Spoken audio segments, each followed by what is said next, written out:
Okay, good afternoon, everyone. The September 18th, 2024 Land Use Committee meeting will come to order. It's 2:04 p.m. I'm Tammy Morales, chair of the committee.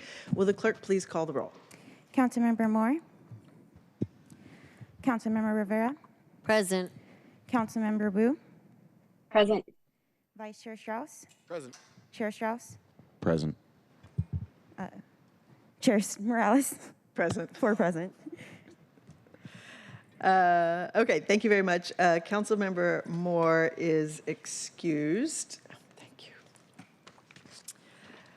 I'm getting a message to turn on the Zoom panel, everyone, please. Okay, we have 5 items on the agenda today. Council Bill 120833, briefing, discussion, and public hearing on the Living Building Amendment. Council Bill 120822, a briefing, discussion, and possible vote on congregate residences.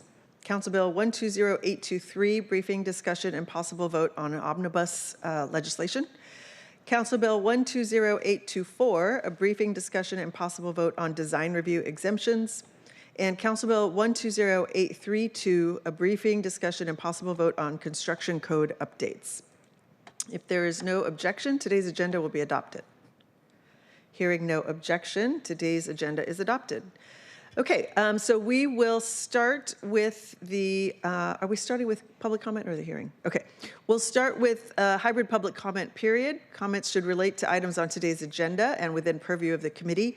If you're here for Council Bill 120833, the living building amendments, you're welcome to offer comment now, but if you want your comment part of the public hearing, then we'll wait, ask you to wait until we open the public hearing in just a few moments.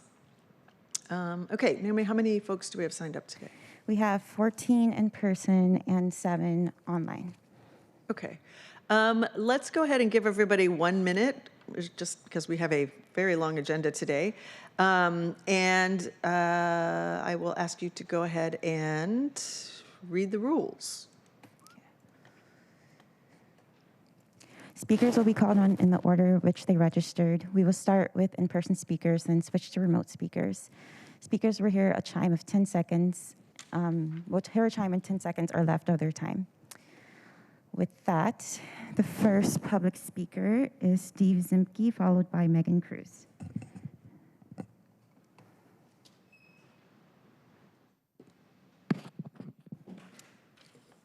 Good morning, Council. My name is Steve Zemke. I'm speaking for TreePack and Friends of Seattle's Urban Forest. I want to note that there is no recording of the September 4th afternoon public hearing on the agenda page that posts as agenda by the City Council, so I would urge that you put the recording up for public record. I'm disappointed that the Council has chosen not to amend the omnibus bill to address conflicts in the bill, like allowing developers to have the final say in the ability to remove or retain Tier 2 trees by adding language saying basic tree protection area cannot be modified, when the definition itself says it can. SMC 2511-060 says it can, and so does the Pacific Northwest and International Society of Arboriculture. Tree protection needs, ordinance needs review, and I urge you to do this as a priority next year to address problems. Also, consider creating a Department of Climate and Environment independent from SDCI to remove conflicts. Climate and trees need their own people speaking for them. Thank you. Up next, we have Megan Cruz, followed by Tom and Ames. Ready? Good afternoon. Megan Cruz asking you to not ban design review downtown for 3 years and standardize unconditional zoning departures for height, bulk, and scale. In effect, every building design will be negotiable and public accountability zero. New statewide law requires a one-meeting streamlined design review. That fixes things, but this bill just throws everything out. It denies 100,000 people participation in a neighborhood development program available to the rest of Seattle and the state. The council hasn't gotten answers to big questions like, will the public continue to see project plans and documents and follow permitting decisions online? What happened to last year's design review exemption pilot for projects including affordable housing? Without public benefit, why should market rate projects be exempt? Is there an amendment to prevent projects in or past design review from walking away and to challenge waivers. This bill was written for those who don't want to be bothered with zoning code or public input. We ask our elected leaders to step up and Up next, we have Tom Ains, followed by Tom Graff. Would you like to wait to the public hearing? Public hearing on 120833. Okay. Up next, we have Tom Graff, unless you would like to wait to the public hearing.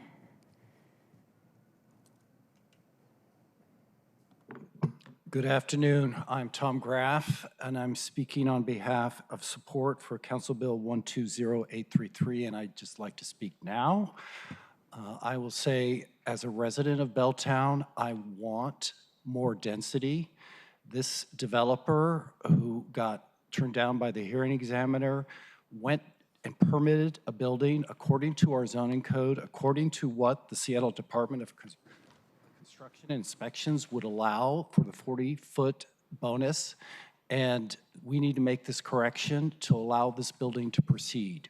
We do need 3-bedroom apartments in downtown. I have a neighbor who got one small child and a baby on his way. They own a small business downtown. He works at Amazon. They're gonna move unless we get more. It is a desperate need in Belltown, and I would appreciate you passing this bill. Up next, we have AP Hurd, followed by Julia Baybout. Thank you. I'm AP Hurd, and I'm a consultant on housing policy and an author of The Carbon Efficient City. I'm advocating for additional cost analysis work on the energy code that looks at the energy code recommendations that go beyond the state code. We would need to understand more about the cost to multifamily housing of implementing these city changes. I understand SDCI has never measured the cost of their proposals, only the performance. We've also been told by those who oversee the energy code that they think the cost is negligible. At the same time, nonprofit housing providers and market rate developers estimate that the cost per unit of the differences in the city code in 2018 were $25,000 to $45,000 a unit, which translates to over $200 in monthly rent. In a world where affordable housing providers are struggling to meet demand, and 43% of market rate renters are cost burdened in a city that centers equity, we have a duty of care to understand cost impacts. I urge you to pause this legislation until December to do the Thank you. Your time is up. impact on equity. Thank you. Up next, we have Julia Baybout, followed by Sandy Shetler. We caution against doing away with design review or replacing it with technical design review without adequately addressing how community voices can be heard. This was the primary and often repeated recommendation of the city's design review stakeholder report released earlier this year. Furthermore, the report found that the primary driver of long permitting processes was not design review, but the complexity of the project and lack of adequate SDCI staffing. I am a core downtown resident at 3rd and Pike, a building design professional for 25 plus years, and an urban placemaker for 10. Design review is currently the only means by which I and the other 10,000 core downtown residents like me can comment on significant projects that will impact our neighborhoods for decades, if not centuries, due to the unique size and materials used on these projects. The permanence of these new buildings in the downtown core behooves us to be more careful and intentional about these projects and provide. Next, we have Sandy Shetler, followed by John Quist. Hi, yes, I'm Sandy Shetler with Tree Action Seattle. Today you'll vote on the omnibus. While practical, it's a missed opportunity to revise the tree ordinance. The bill adds the sentence, all trees may be removed when development is proposed in 36 zones. One is residential small lot, which has its own special protection on page 17. If it were part of neighborhood residential, as SDCI claims, why even have page 17? This map shows RSL zones are nearly all in frontline communities, South Park, Othello, Beacon Hill, and Lake City. SDCI tells us that RSL zones get separate but equal tree protection. Just as generations past were deeply harmed by that phrase, it is now used to mask how our tree policies hurt vulnerable communities the most. I'm helping oh, sorry, I'll tell you later. Next, we have John Quest, followed by Johnny Han, unless you want to wait for public hearing, John. Yes, I am here to state my disagreement with passing 120833. While we do need more housing and more density and green, I do not agree with bypassing the checks and balances in the system that this bill would allow. Having public review and discussion on all of these should be allowed, and it should not just be able, or a developer should not be able to go above codes that have been publicly reviewed before. Thank you. Up next, we have Johnny Han, followed by David Gloger. Hi, my name is Johnny Hahn. I've been a street performer at the market, Pike Place Public Market, for 38 years. As a member of the market community, I strongly endorse the letter from the Pike Place Market constituency opposing CB 120824. It is shocking to me that anyone in Seattle government in our predominantly Democratic, progressive, liberal city would even consider such an ordinance. It is mind-blowingly undemocratic and constitutes an insult of staggering proportions to the collective civic consciousness of the people of the city. The first thought that came to my mind when I learned about this proposal was that it sounded like it came directly from the playbook of Donald Trump and Republicans in general, who want to privatize everything and eliminate public oversight and participation in the workings of government. Over the past several decades, it's not like existing design review protocols have gotten in the way of developers and city hall plans to build like crazy in the city at the expense of those of us with modest incomes.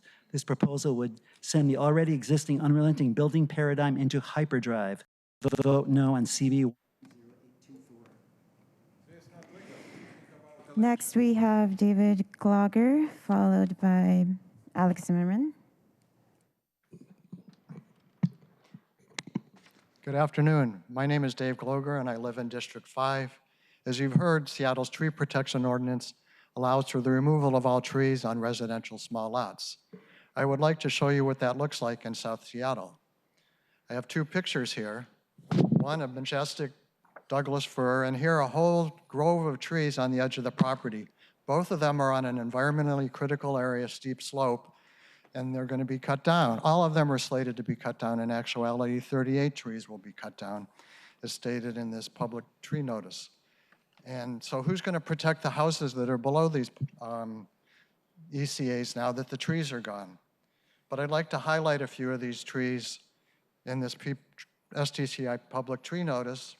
There's a big leaf maple, 25 inches in diameter. There's a big leaf maple, 22 inches, topped off with a western red cedar of 56 inches in diameter. Do you know how many decades it took for that to grow? A lot longer than any of us have been on this planet. Thank you. Next, we have Alex Zimmerman, followed by Steve Rubistello. Thank you.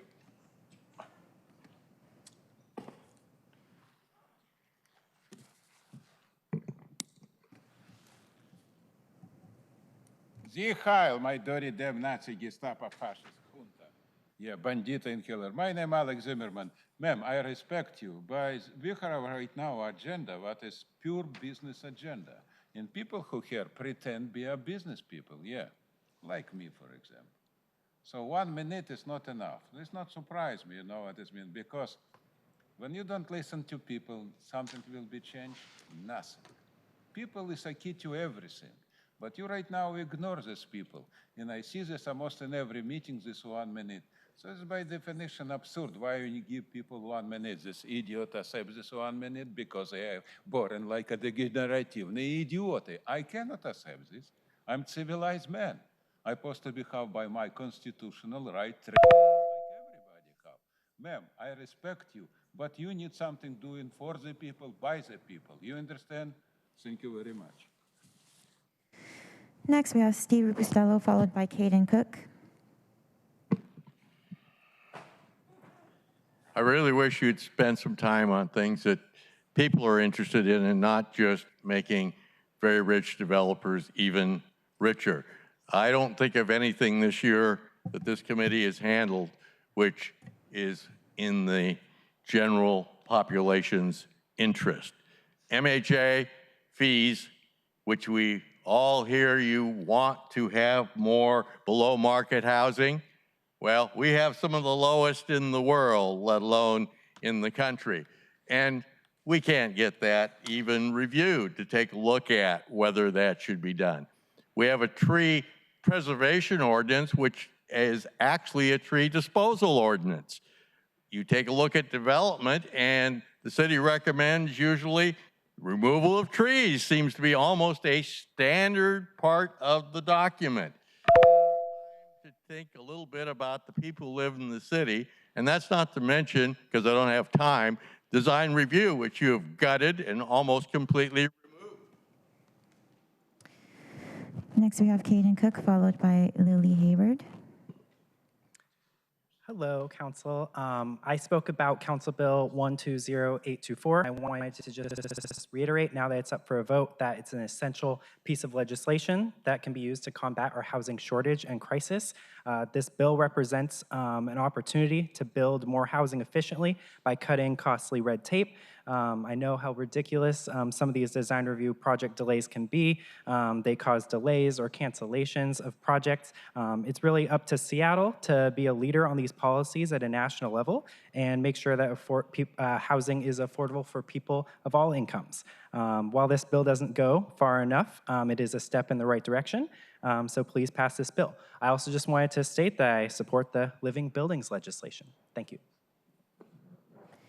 Our final in-person speaker is Lily Hayward. Thank you. Good afternoon, Chair Morales and Land Use Committee members.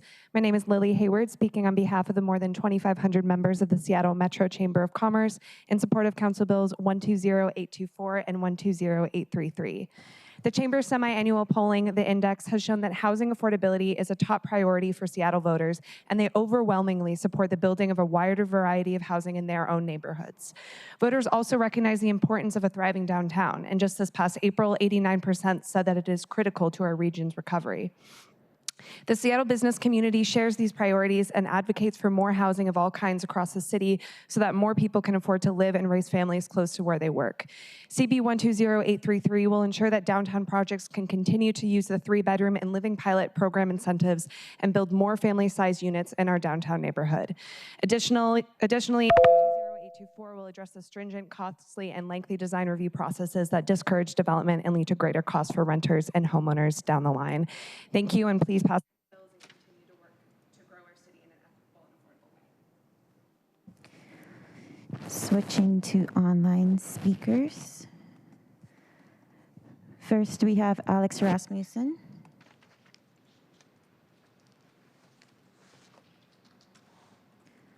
Please press *6, Alex.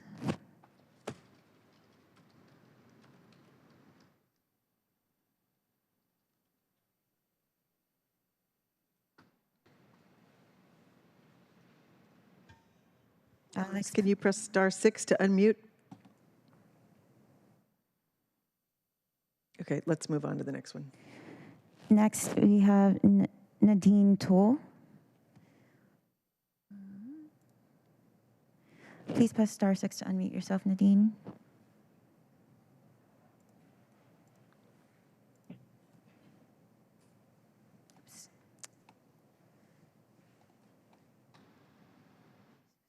Nadine, we saw you. There we go. Go ahead, We have please. lost the caller. Hi, this is Nadine Toll. Please go ahead. Can I start? Thank you. CB 120833 is being presented as a non-project action with little significance. This is a misrepresentation. It seems designed to slip it under actual consideration. Passing this bill removes the key part of VMR zoning, impacting not only 2616 Western, but 24 other Belltown lots that are under 19,000 square feet. No environmental or sunlight impact studies have been done. The proposed 200-foot building at 2616 Western is the result of cumulative height increases. There is a Belltown case study already existing that achieves living building pilot goals without violating zoning. This bill significantly changes existing Belltown zoning. Make no mistake, zoning changes, which I fully support, should come through a transparent process that benefits everyone and considers affordable housing. We've upzoned Belltown and we can do it again. Thank you. Going back to Alex Rasmussen. Please press *6 to unmute yourself, Alex. Sure. Okay, moving on to the final online speaker, Sanders Lottery.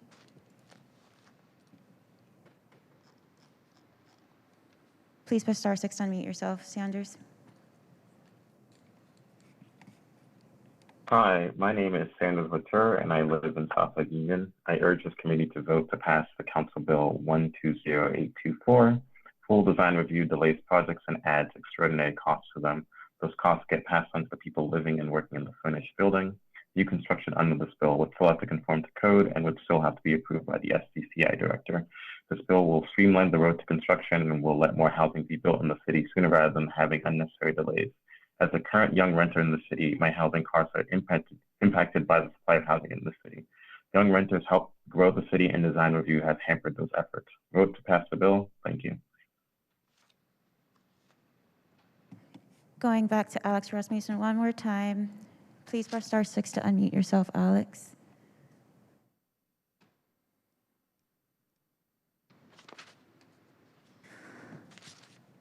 Okay, you can also send in your comments via email.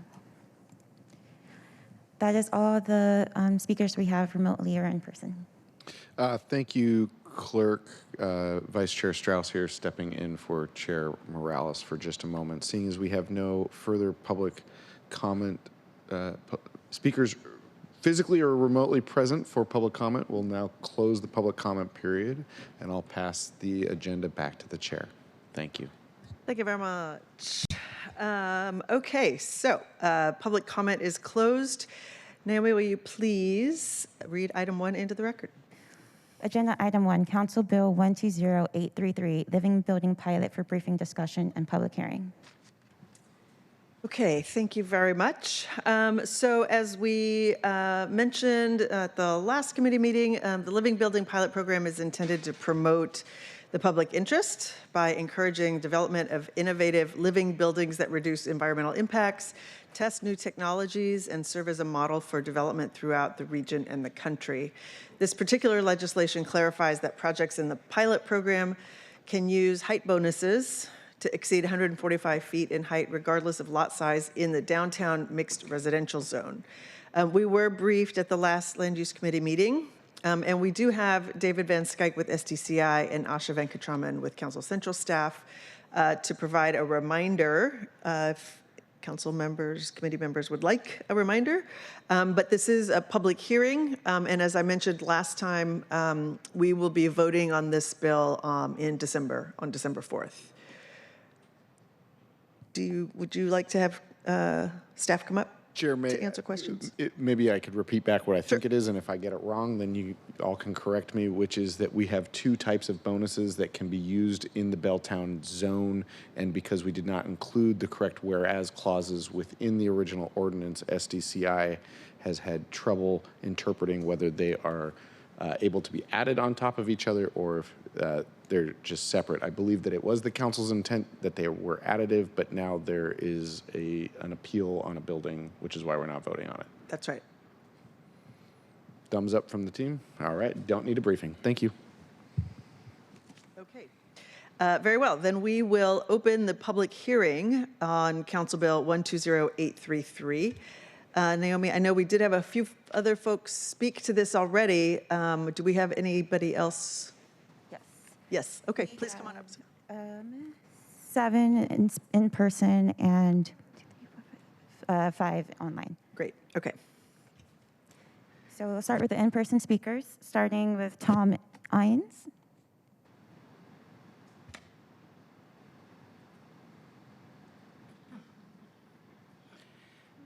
My name is Tom Eanes.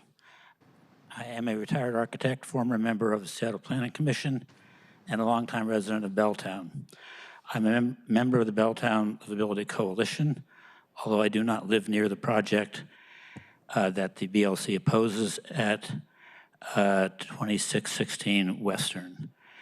The zoning in Belltown is unique to Seattle.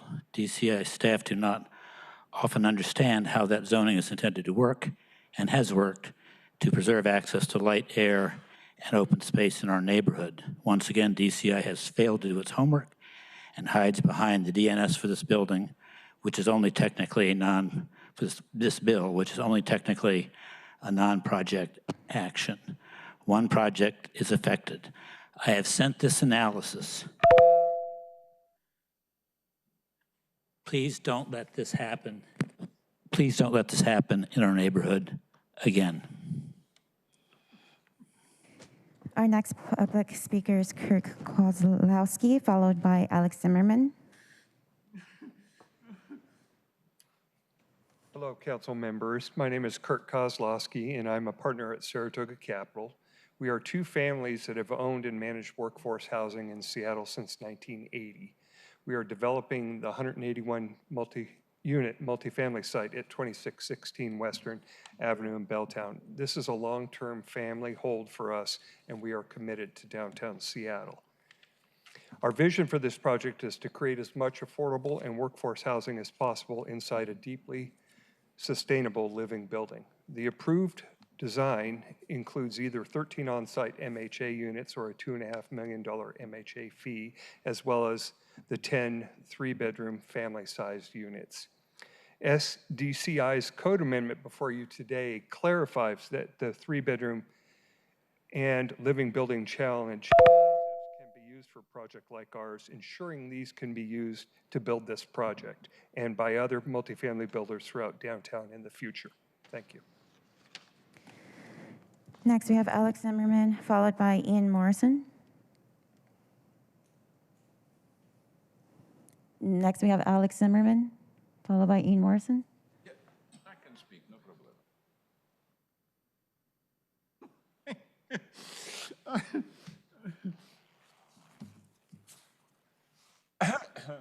Zihai, my dirty damn Nazi Gestapo fascist junta, bandita in killer. My name is Alex Zimmerman. I want to speak about this rules what is how. I like these rules. You know what is mean? Another 2-3 floor is very good. Question only what is can happen with people 50% who low income, for example. We're talking about 100,000 people. Is this rule good for them? Exactly not. This rule good for make a money corporation. Yes, exactly. So where is us portion? You give them bonus. Where is us bonus? Nothing. You take money from us. When they build another 3 floor, price go up in this 3 floor. So this when 3 floor will big price up, every price in Seattle go up. So where is bonus for poor people like me, citizen, low income, in another couple $100,000? So make little bit portion, give 10% from this top level corporation to us. Yeah, it's only 10% shares. So build 20 houses, give 2 houses to us for low income. Thank you very much. Well, look everything idiot. Next, we have Ian Morrison, followed by Steve Bustello. Thank you, Chair and members of the committee. Ian Morrison here, speaking on behalf of the Living Building and 3-bedroom bonus bill. We ask the council to pass this as soon as possible. As the chair mentioned, this is always about being able to implement the living building bonus and the 3-bedroom bonus called for, where you provide 10 3-bedroom family-style units in downtown. SDCI's intent was always for, as we understand it, for these to be able to be stacked. The Design Review Board of Downtown reviewed this over 4 meetings and approved the design with these incentives. This project will not only provide $2.5 million in MHA fees, but it will provide 10 3-bedroom units and 42 2-bedroom units. And we believe, consistent with the comprehensive plan, which has always called for promoting projects with larger unit size in high-density areas like downtown, areas that are also, as OPCD recognizes, low displacement areas and transit-rich zones. This is not simply about one project. It's about clarifying for all of Belltown, 25-plus lots, that they could take advantage of these incentives to build sustainable 3-bedroom family-style living. We believe that's the right solution for downtown and ask for the council to pass it. Thank you. Switching to online speakers, first we have Steve Horvath, followed by Alex Rasmussen.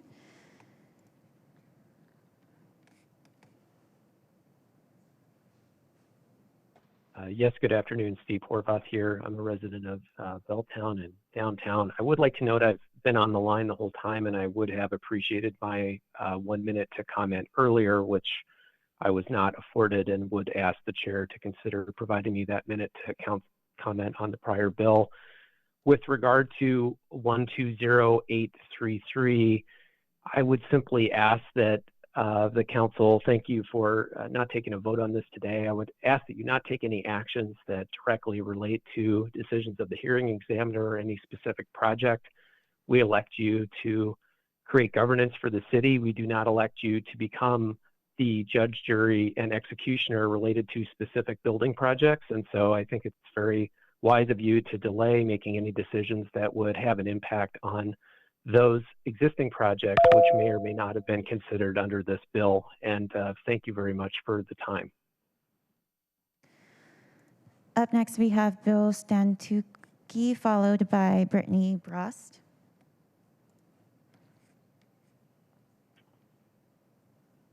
Good afternoon. I urge you to reject this bill, 120833, as this bill benefits large developers at the community's expense, cutting sunlight, ignoring sustainability, and fails to address affordable housing.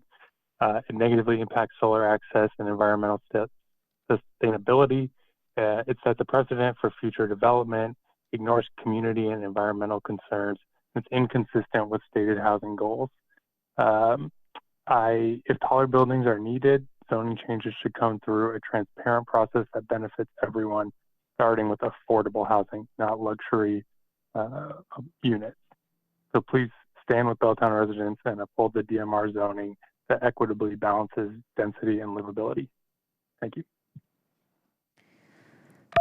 Next, we have Brittany Brost, followed by Ruth Diener.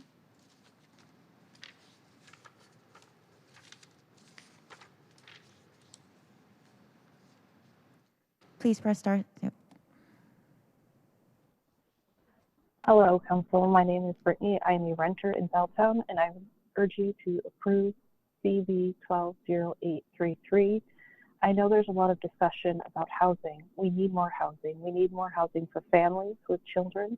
I live in a building in Belltown as a renter where the largest floor plan is a 2-bedroom. There are families in there that have 2 and 3 children all stuck in a second bedroom, or one child living in a family room. Approving this bill does have some drawbacks, but it's better than cramming families into small apartments or making them move way outside the city.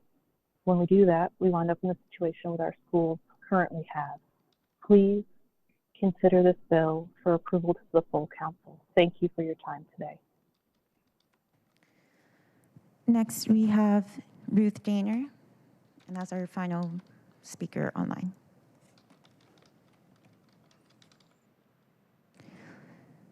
Please press star 6 to unmute yourself, Ruth.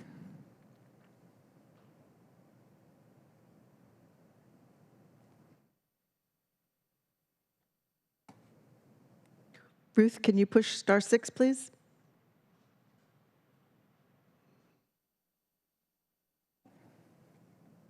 Okay, do we have any other speakers online, Amy? That is the final speaker online or in person. Okay. Ruth, if you want to email your comments, we will be happy to take them and include them. Thank you very much. Okay, if there are no other speakers. I believe I was on bottom there. So some names crossed off above mine, and maybe somebody got mine, but there were several crossed off. Sorry. Okay, one second, go forward. 1 second. Sorry. Yeah, you don't have your time up there yet, so I figured you.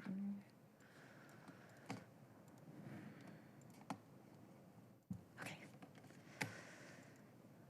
Again, we have a problem in the city.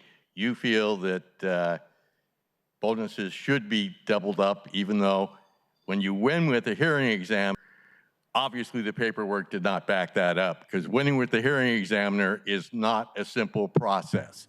I can guarantee you that. But the public was promised when MHA was passed that it would be 50-50 approximately of people taking it and people having units spread in the community of diverse incomes. Well, well, well. We have never had the time in this committee to review, and I can guarantee you in the North End and probably in the rest of the city, at the bargain prices MHA is, you're not seeing in your community units of diverse income. In other words, below market cost. Please do something. That is the final speaker in person or remotely present. Okay, let me just make sure nobody else is here to speak about 120833 in the public hearing. Okay, the public hearing is now closed, and we will move on to the next agenda item. Naomi, will you please read item 2 into the record? Item 2, Council Bill 120822, congregate residences for briefing discussion and possible vote. Okay, we're joined by Liz Schwitzen from our Council Central staff and Jeff Wentland from OPCD, and they will provide a brief reminder about this bill. We have heard all of these bills at least once, but I wanted to make sure that staff is available in case the committee has questions.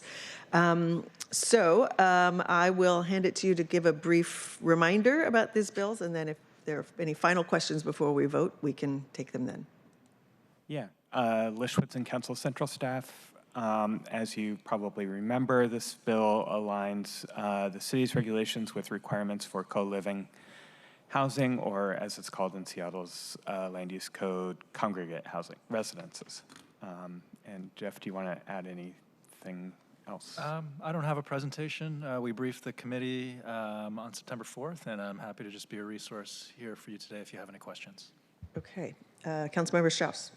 Thank you. And Jeff, I want to apologize for the last meeting. I was on STCI GIS, but I was looking at the wrong street. So I had quoted you the zoning on 24th, not on 15th. I think that might have tripped you up a little bit. My apologies. Did want to just ask both you and Lish, can you give a brief overview of how this bill changes what we have today as compared to where we're going in the future? Yeah, I'll take a cut at that. And Jeff, if you could pull the microphone close. Yep.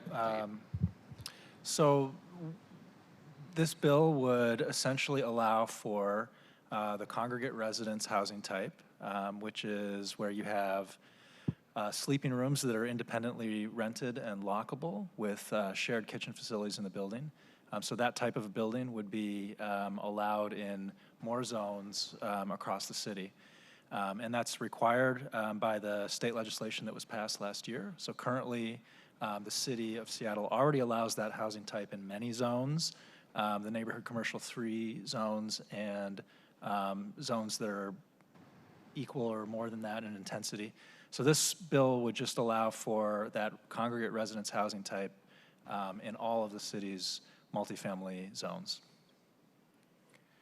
And in addition, it amends bicycle parking requirements to align with the state's requirement that 4 sleeping rooms counts as one residence, and removes requirements from the land use code related to shared facilities for congregate residences. And that's also required by state law, correct. Some of the changes, right? So just as a reminder, this is implementing a state law requirement. And we have the ability to increase more smaller units, but housing at a lower price point for the many people that we know need access to that kind of housing. Councilmember Rivera.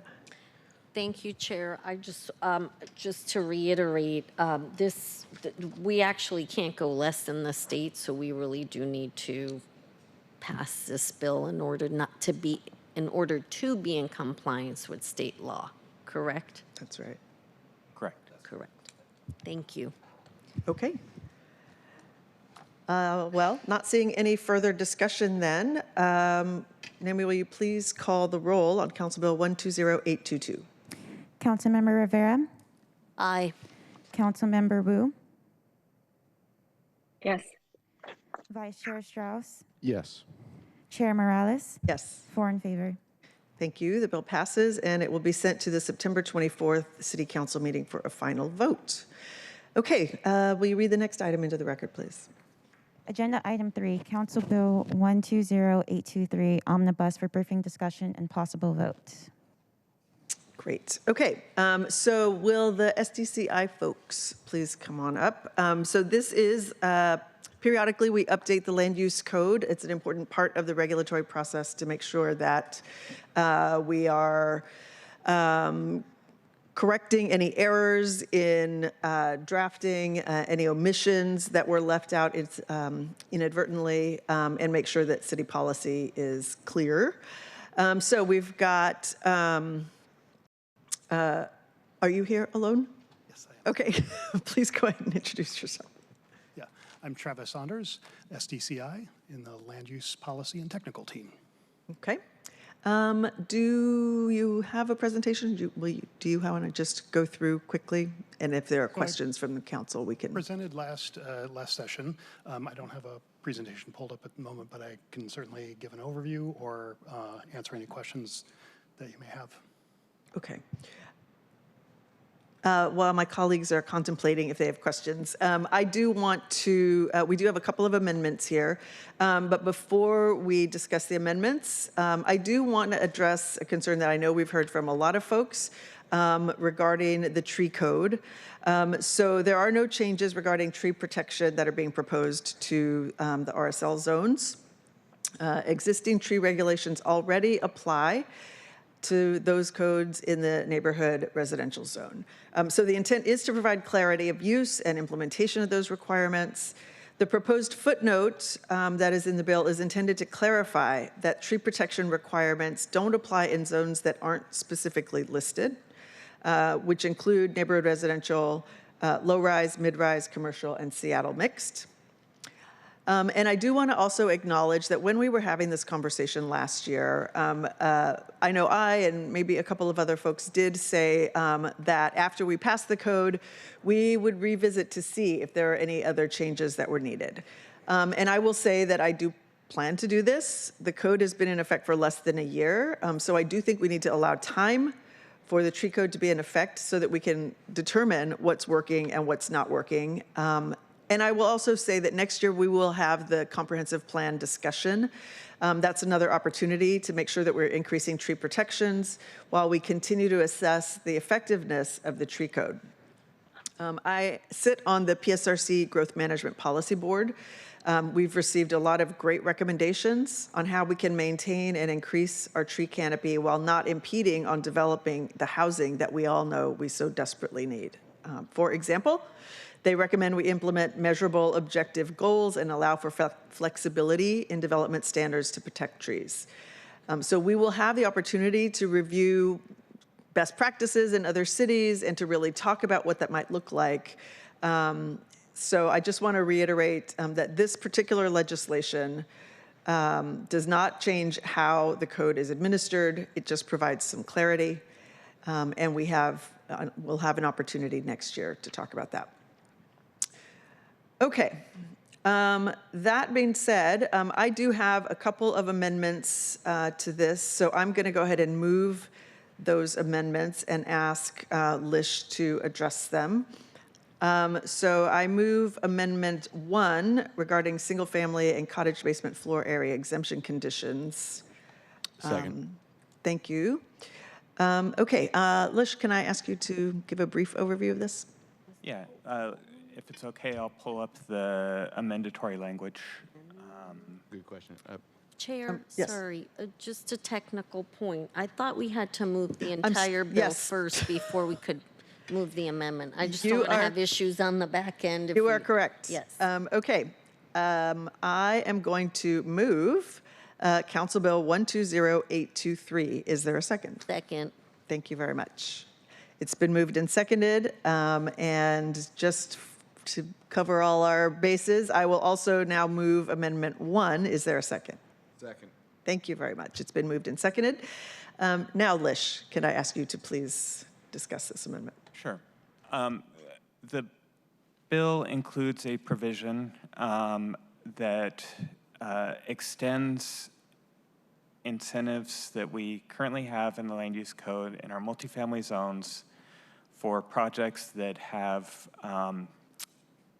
daylight basements or where the basement extends above the street level or the site grade by 4 feet.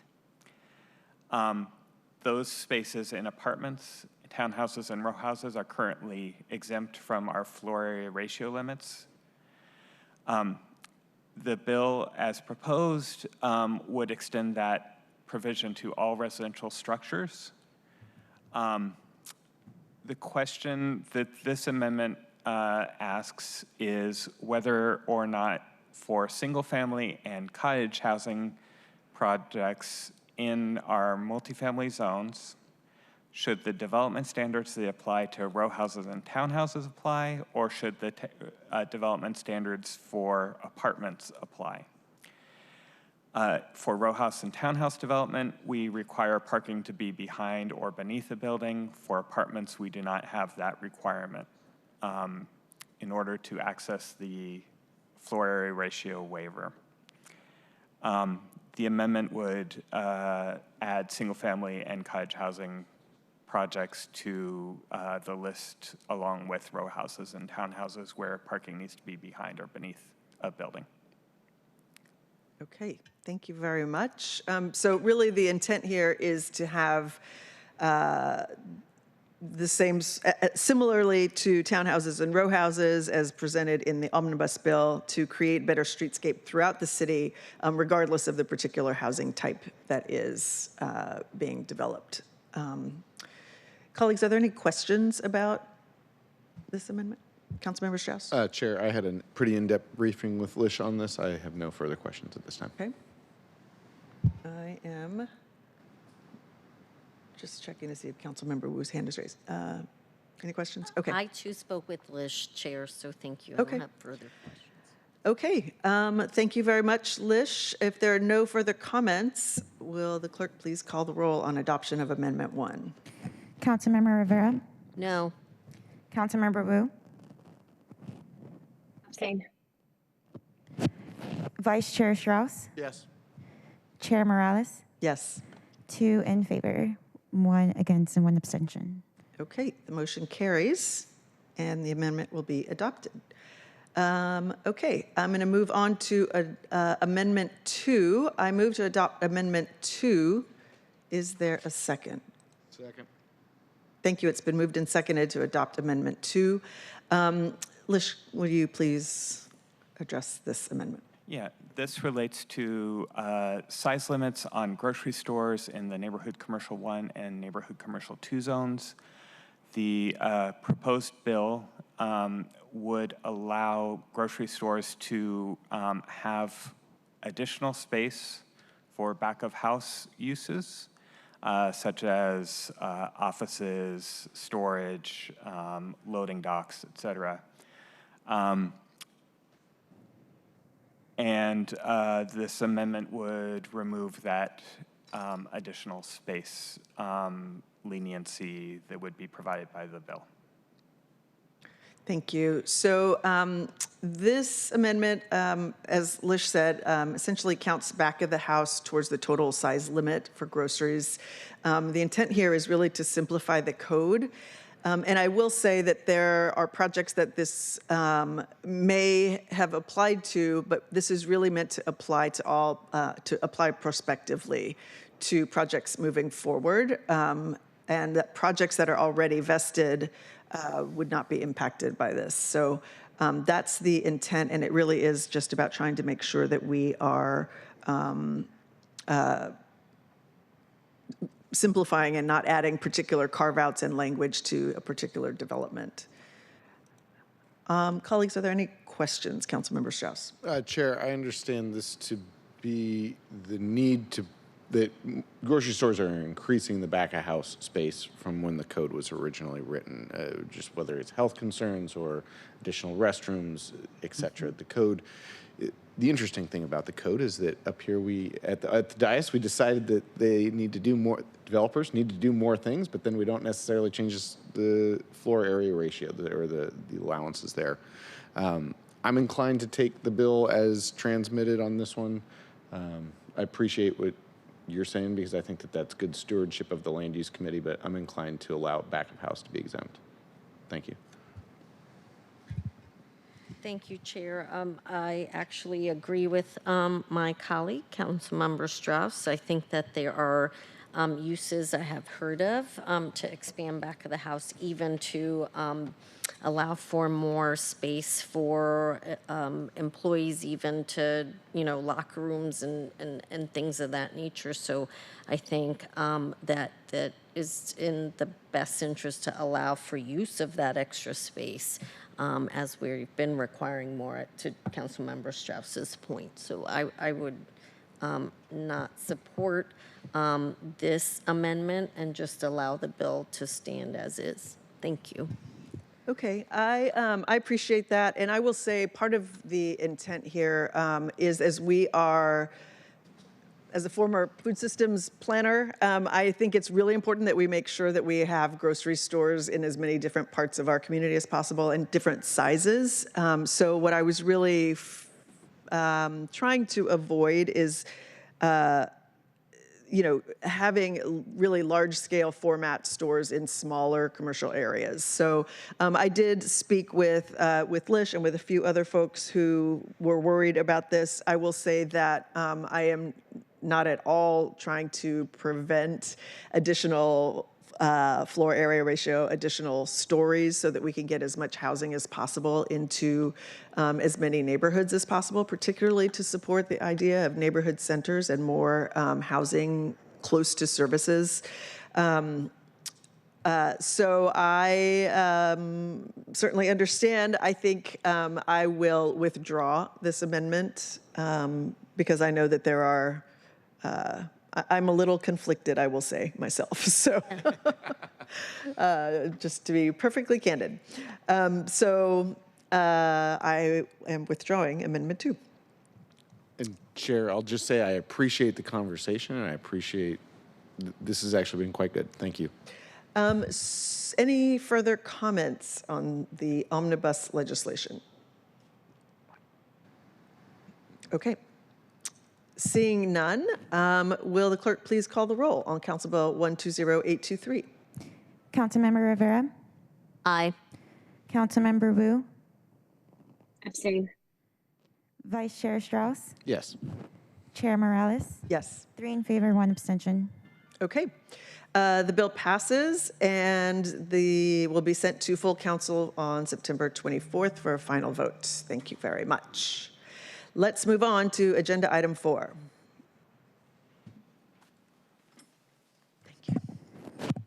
Agenda item 4, Council Bill 120824, Design Review Exemptions for Briefing Discussion and Possible Vote. Okay, thank you very much. Okay, this legislation amends the Land Use Code for an interim period of 3 years to exempt new development proposals from the design review process if they consist of housing, hotels, or research and development facilities. We do have Ketel Freeman from Central Staff and Gordon Clowers from SDCI to provide a quick summary and to answer any questions of the committee. Thank you both for being here. I'll open it up to you if you have things you want to review. Sure. Ketel Freeman, Council Central Staff. Gordon Clowers, SCCI. I don't have much to add to the chair's description. This bill would exempt hotel, residential, and research and development laboratory projects in the downtown, South Lake Union, and Uptown urban centers and parts of the First Hill Capitol Urban Center and the Manufacturing Industrial Center from design review for an interim period. Projects that are eligible for the exemption could avail themselves of some of the same benefits that come from design review, including favorable vesting and the ability to get waivers or modifications from development standards. Unlike a full design review, those waivers and modification decisions would be made by the SDCI director as a type 1 decision, which is an administrative non-appealable decision using the criterion that the waiver would provide additional lodging rooms, residential units, or floor area and research and development space. There are a couple of amendments proposed by Councilmember Morales. Okay, I move adoption of Council Bill 120824. Is there a second? Second. Thank you. It's been moved and seconded. Colleagues, any comments or issues before we move to amendments? Chair, I'll just say broadly that I recognize that this is a bill that is supported and I believe was maybe even initiated by the mayor as part of the downtown activation plan that he's put together to really try to revitalize downtown, something that I've been on the record as very much having an interest in. For those reasons, really post-COVID especially, we are trying to revitalize downtown. And I think this is a good tool. And I will also note that this particular design review exemption is for a limited period of time of 3 years. So it is not meant to be ongoing. And I think that also bears another significant piece to address, to daylight as part of the conversation for this particular bill. And so I am supportive of the bill as it is. Okay, great. Okay, well, as Keto said, I do have a couple of amendments to this, so I'm going to go ahead and move them. I move Amendment 1. Is there a second? Second. Thank you. It's been moved and seconded. Keto, can you please review Amendment 1? Let me share my screen here. And we are on Council Bill 120824, Amendment 1, sponsored by Councilmember Morales. Shall I describe the amendment? Sure. Sure. So the committee has, the council has in recent years looked at a couple of other exemptions from design review. One was exemptions for low-income housing projects. Another was exemptions available for projects that choose to perform under the mandatory housing affordability program. Performance, of course, is when units are provided on-site as opposed to paying an in-lieu fee. For both of those exemptions, the council did not extend favorable vesting provisions that were available under design and through the design review process. And then in design review, a project vests at early design guidance application, provided that they make, which is sort of a pre-permit application phase of design review, provided that they apply for a permit within a certain period of time. So the amendment proposed by Councilmember Morales would maintain current vesting provisions applicable to all other projects that aren't subject to design review. And for those types of projects, a project vests, which means it sort of essentially locks in the regulations that apply to that project as of the date that it vests. So projects that are not subject to design review vest at when a full building permit application is submitted to the Seattle Department of Construction and Inspections, or when if a building permit is not required and just a master use permit is required at master use permit decision, which is typically at the end of a permit review process. And for type 1 projects, because some of these projects would only be subject to type 1 land use approval when that type 1 decision is ready for issuance. So that's also at the end of the process. Thank you, Keto. So yes, basically we're just trying to make sure that the vesting process for design review exempted projects are standardized across the board, similar to projects for exempting low-income housing, for example. So are there any questions or comments? Councilmember Strauss. Chair, I actually appreciated the difference between the two pilot programs. And one of the reasons that I appreciated the difference is because each of these pilot programs are limited in schedule for a time-limited duration. And I was just meeting with an architect who had finally caught on to the affordable housing exemption and has just now started getting into those projects, even though we had passed that a year ago. Sometimes it takes a minute for projects to come online and become developed and get to paper. As we continue to review the design review program, because it needs to be improved, it needs to have fixes, I think it is helpful for us to have a bit of a differentiation between these pilot programs so that we can see, is this, what's working, what's not. I don't necessarily personally need to have them all standardized. I find that slight differences could actually be helpful in the long run. Thank you, Chair. Councilmember Rivera. Thank you, Chair. Given the short-term applicability of this particular pilot. I don't feel like it needs to be, though I appreciate, your bringing this forward. I don't think it needs to be standardized to the ongoing pilot that we have. And to Councilmember Strauss's point, we can look at moving, and I think, will be moving forward, we'll be looking at, a design review in general and permitting and all of these processes. So at the moment, though I appreciate you bringing this forward, I will not be supportive of this amendment for those reasons. Thank you. Okay.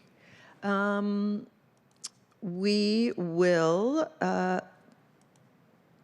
any further comments on this then? Okay. All right. I'm going to go ahead and take a vote on this then. Naomi, will you please call the roll on amendment? What am I on? 1. Councilmember Rivera? No. Councilmember Wu? No. Vice Chair Strauss? Yeah, no. Chair Morales? Yes. 1 in favor, 3 against. The motion fails, and we will move on. I move to adopt Amendment 2. Is there a second? Second. It's been moved and seconded to adopt Amendment 2. This is basically reporting, a reporting requirement on exemption outcomes, but I will ask Ketel to go ahead and describe the amendment. Okay, so Amendment 2, also sponsored by Councilmember Morales, would add a new section to the bill, Section 8.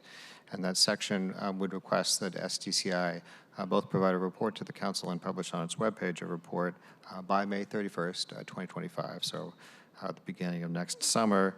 And that report would include a map showing the location of projects that have utilized the exemption and identify for each project the waivers or modifications sought by the applicant, the waivers or modifications granted by SDCI, any public comment provided to SDCI, and the amount of additional floor area in the project that resulted from the waivers or modifications. Thank you. So, colleagues, what I'm really trying to do here is to get an understanding, especially as folks have said, we are going to be moving into a broader conversation about design review, so that the public is able to know which projects received departures.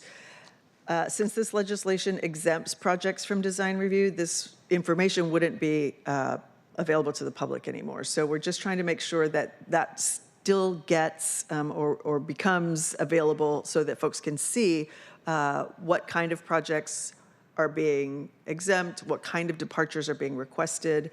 And the amendment would ensure that SDCI publicly publishes which departures are granted.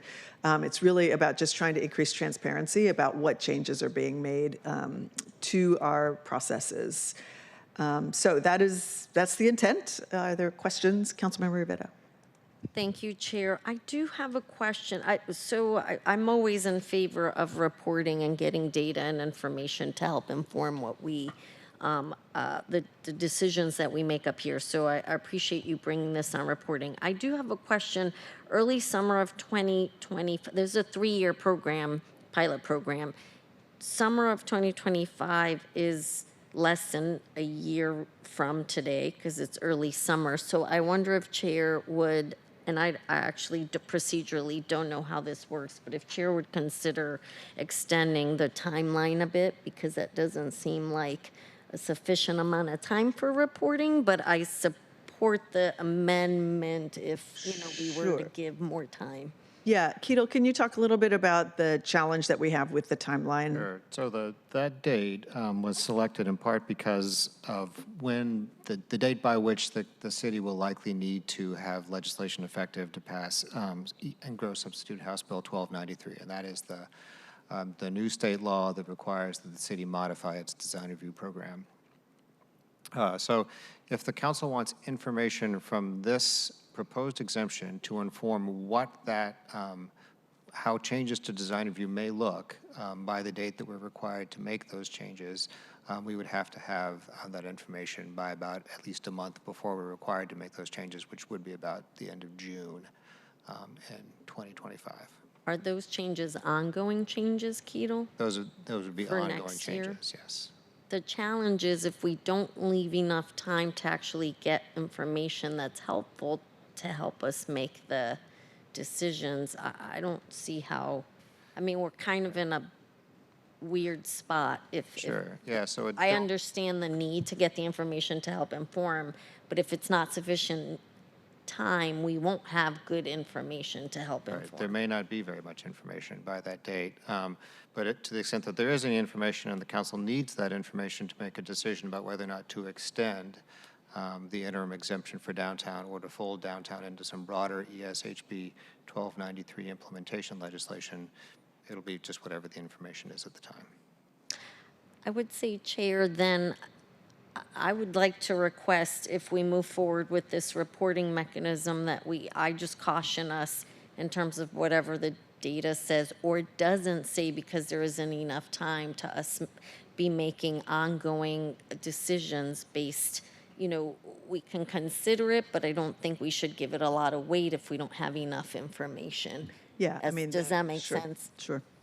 So if there's a commitment to make sure we're not proverbially putting all our eggs in one basket in terms of how much information we get, and that informing the ongoing decisions, I think I'm fine with the Yeah, the and I reporting. think we won't really know until we're there. Exactly. And it'll be a question of, is there sufficient data to draw any conclusions from this, or are we going to? Correct, Yeah. and I just want the commitment that we're going to have that conversation and make sure that the data is sufficient to help inform, so we're not locked in now. Thank you, I appreciate that, Chair. I don't know if that requires an amendment or if we can just state the intent here. I mean, it'll be the same committee members in May, so. We can decide then. You can decide then. Well, I'm happy to redraft this in some form for full council if that is an interest of the committee members. Okay. Could we add language today and pass it today, or would we have to bring this back again, Keto?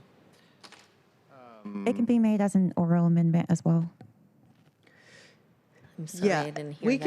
can, we can hold this maybe and then bring it back next week if there's some additional language Next week? Next week? at full council.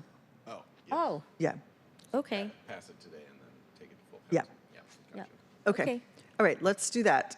Okay, so I am going to move Amendment 2. Is there, no, I already did that. You did that. We're going to Vote. call the roll on Amendment 2.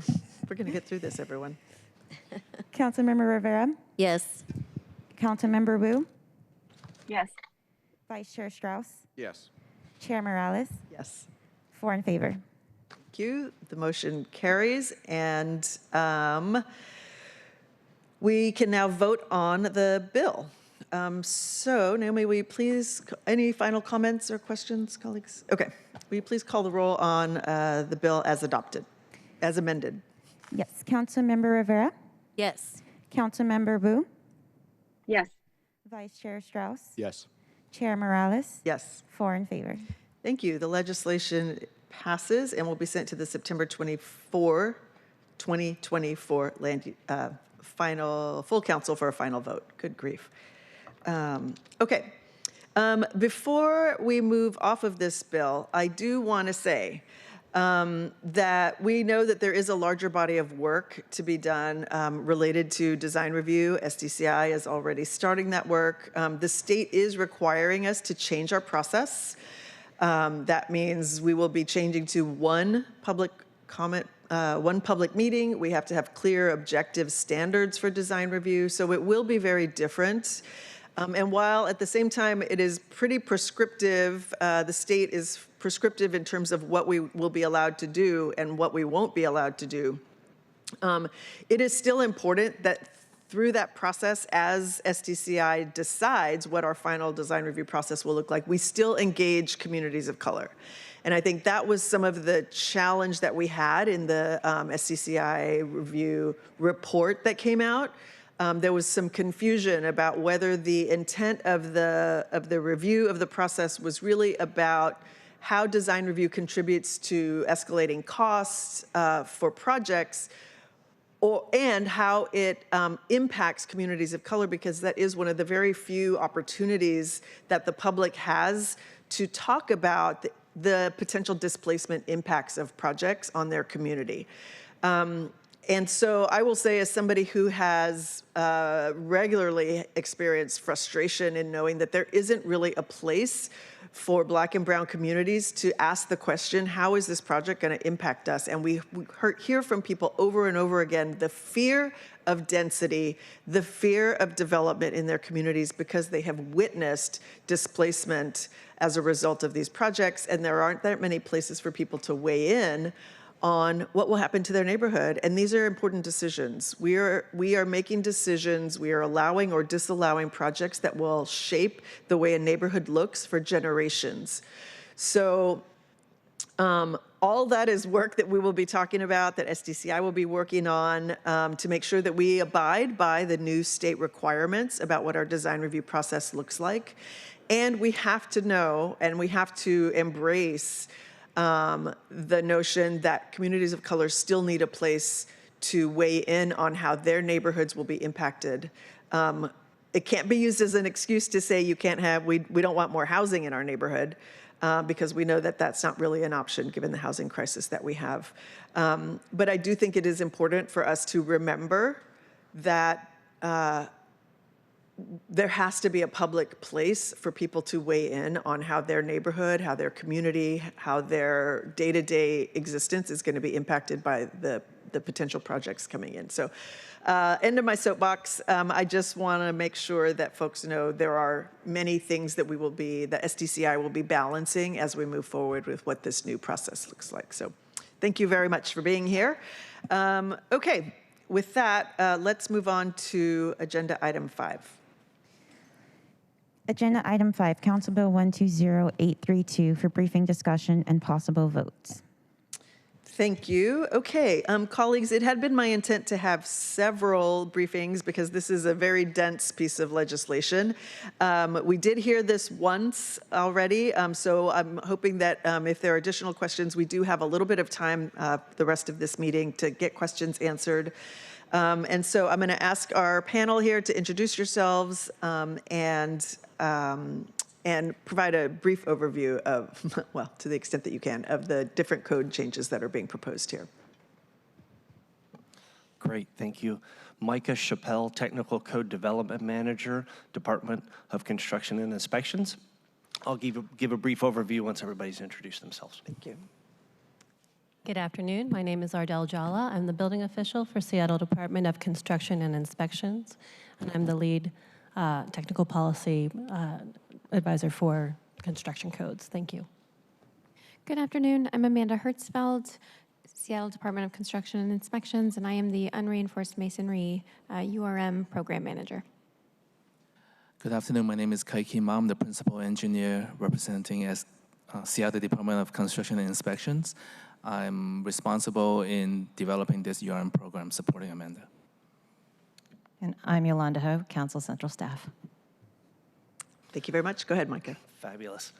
This legislation is for the adoption of the 2021 Seattle Construction Codes, consisting of codes from the International Code Council, the National Fire Protection Association, and International Association of Plumbing and Mechanical Officials with Seattle amendments.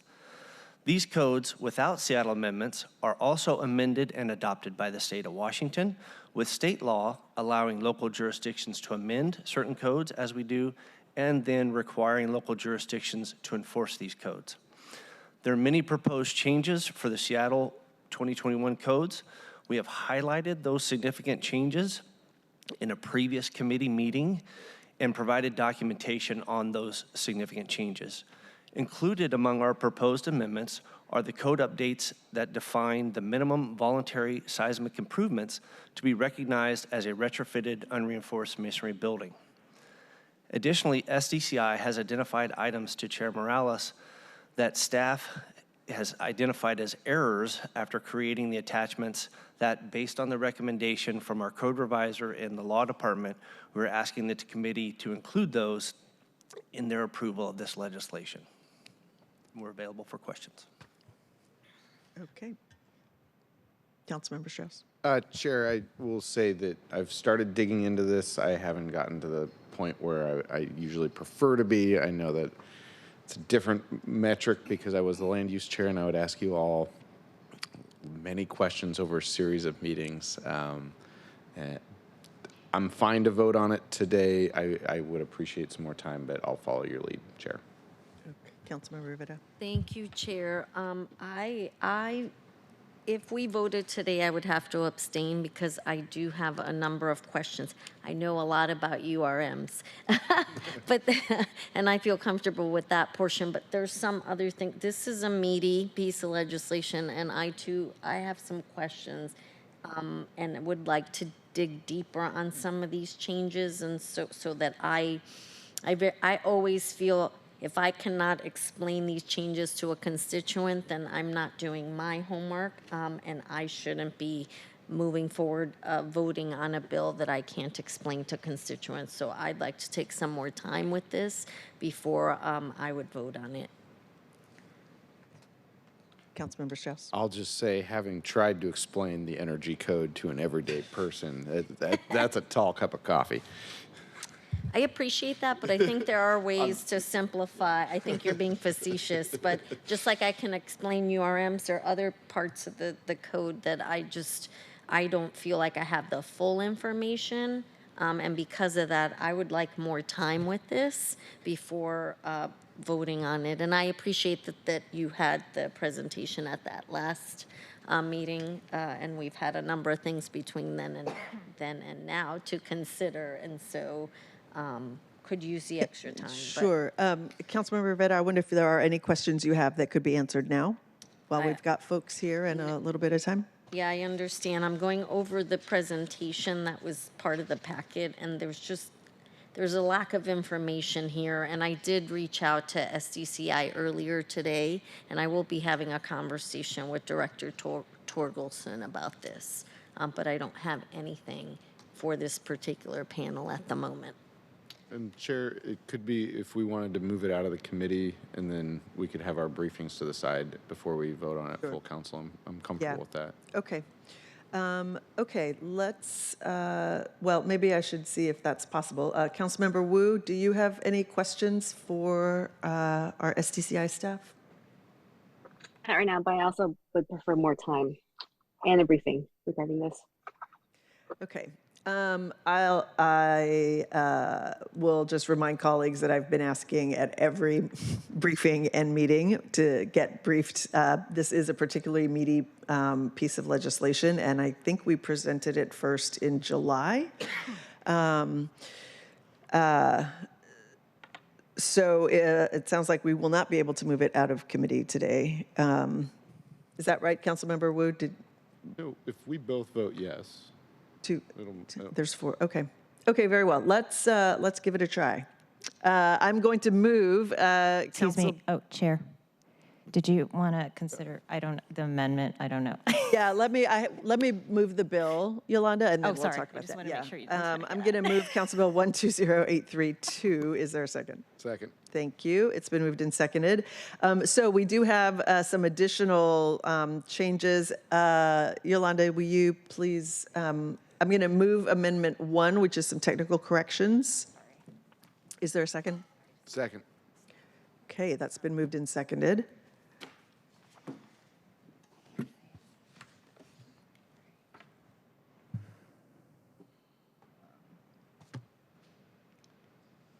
Oops.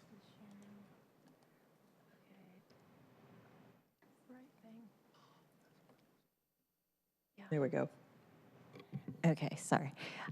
Sorry for interrupting you there before.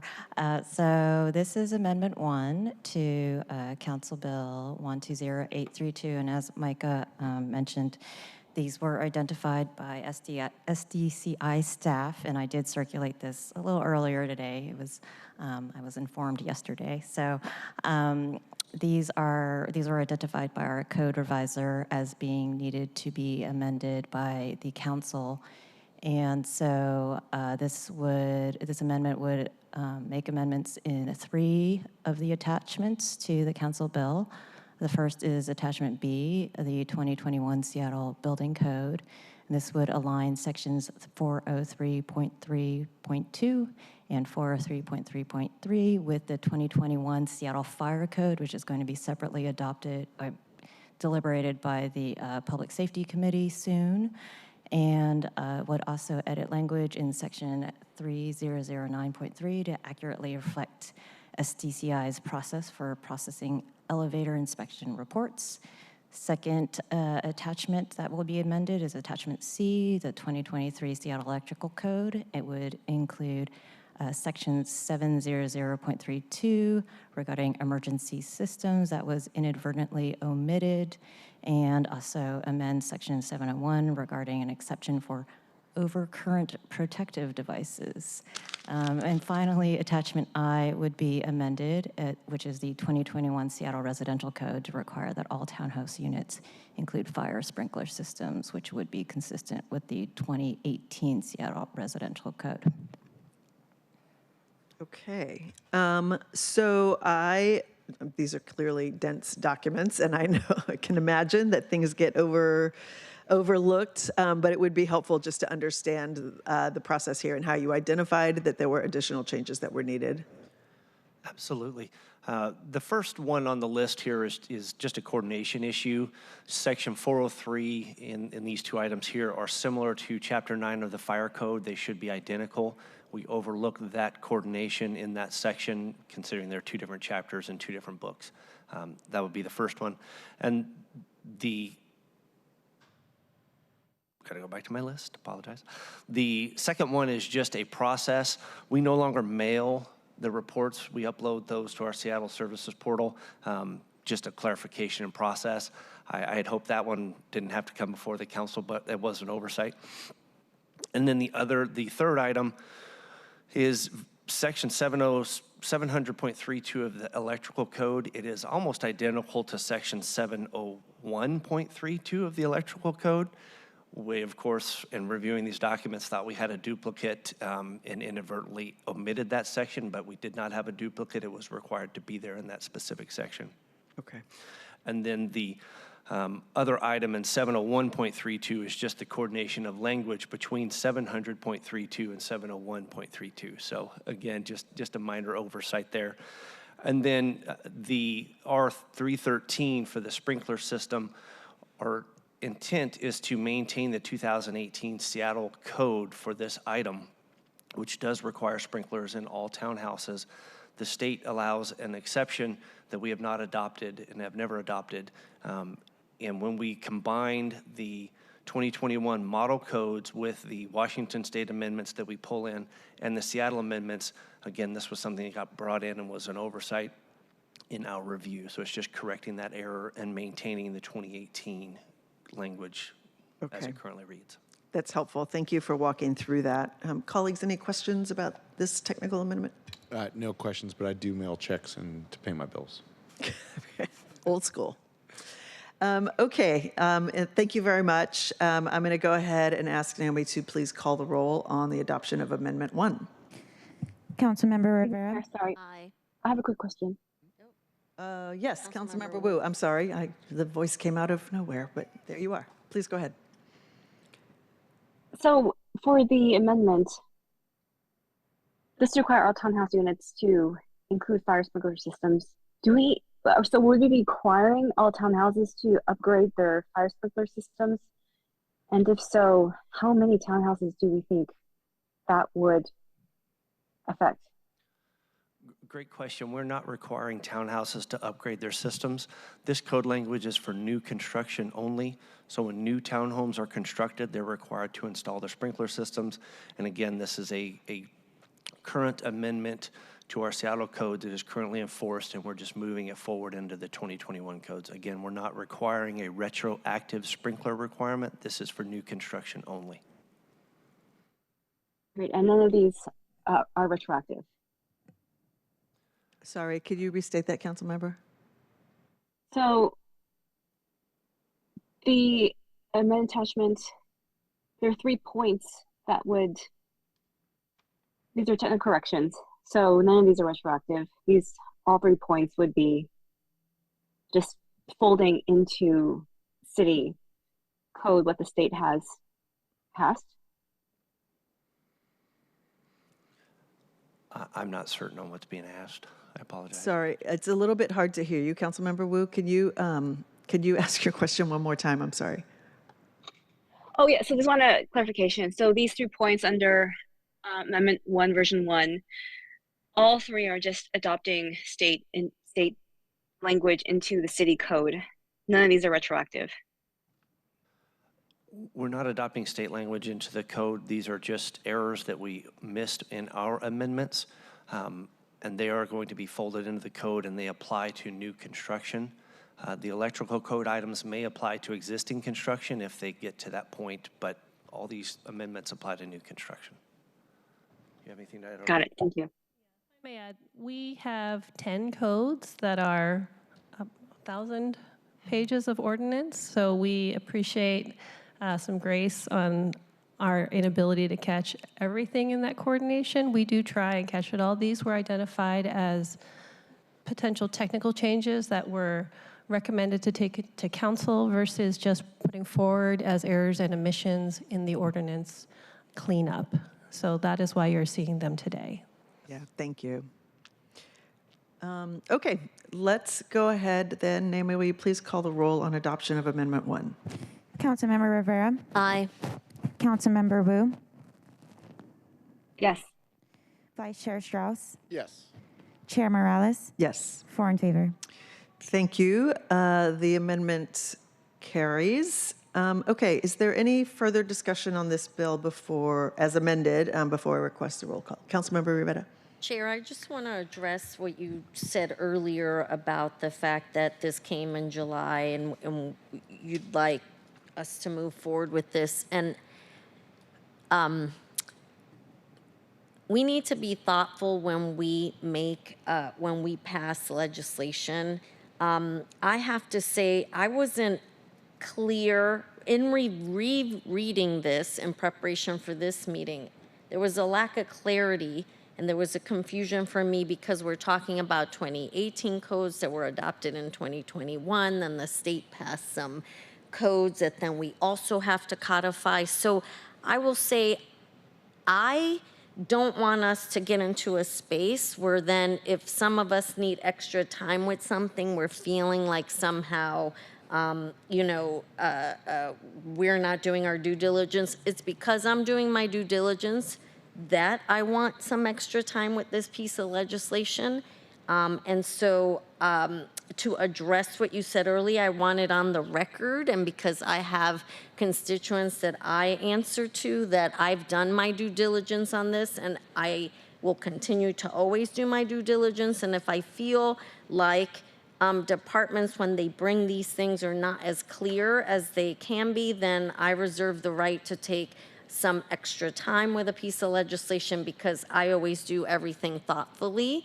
Folks that know me know I get in the weeds with things more so than maybe other folks do, and so because of that, I need extra time with this particular legislation, and so I don't want it to be that because we need extra time somehow, that becomes an issue. Thank you. Thank you, Councilmember Rivera. Okay, let's go ahead and with the understanding that we will get an additional briefing and get your questions answered. Let's go ahead and call the roll on Council Bill 120832, please. Councilmember Rivera? Abstain. Councilmember Wu? Abstain. Vice Chair Strauss? Yes. Chair Morales? Yes. 2 in favor, 2 abstentions. Thank you. The motion carries, and the legislation will be sent to the September 24th council meeting for a final vote. And I do want to say, Councilman Rivera, I understand. I think, when I first became a council member, it was shocking to me how quickly things seem to move through. And given that we legislate year round, not like the legislature where everything has to be crammed into, 130 days or something, it doesn't make sense to me that we always try to move things through in 1 or 2 committee meetings. So I certainly appreciate what you're saying. And I will say I share that sentiment. I feel like there's been a few things lately that have moved a little too quickly for my liking. Fully understand. Okay. There being no further business, this concludes the September 18th Land Use Committee meeting and public hearing. The next meeting of the Land Use Committee is Wednesday, December 4th at 2 p.m. Thanks for attending, everybody. We are adjourned. Thank you.